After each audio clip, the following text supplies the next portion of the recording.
Vienys valdžios ir yra paslėpti šaltinius ir paslėpus šaltinius žmonės susiformuoja nuomonę tikėjimo ne žinių, o tikėjimo pagrindu ir tada, kai aš jums sakysiu, tai faktus, kurie grasina sugriauti jūsų tikėjimą. Žmogaus smegenys taip veikia, jūs atmetat tuos faktus be analizės. Taip veikia smegenys. Taip sako neurobiologijos mokslas. Taip sako medicina.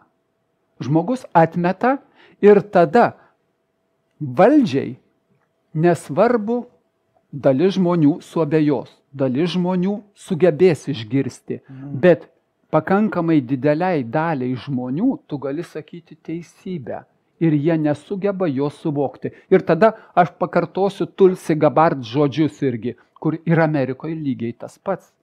Reikia išdrįsti pradžioj, atsimerkti ir pamatyti. Pradžioj reikia norėti.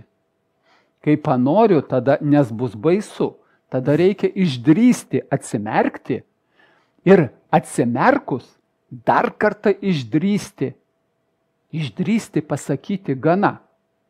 Mes nenorim toliau būti apgaudinėjami. Tai tokių žmonių, kurie gali išdrįsti, pamatyti ir suprasti, iš vienos pusės labai nedaug. Iki 300–500 tūkstančių Lietuvoje. Iš vienos pusės labai nedaug, nes 2,4 milijono yra rinkėjų. Iš kitos pusės Seimo rinkimuose 300–500 tūkstančių yra viską nušluojanti jėga. Jeigu tie žmonės išgirs, jeigu jie pajaus atsakomybę prieš save, pradžioj prieš save.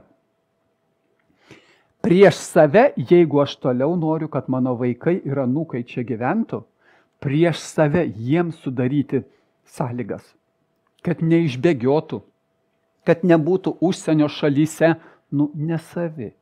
Ten mes svetimi. Aš gal tik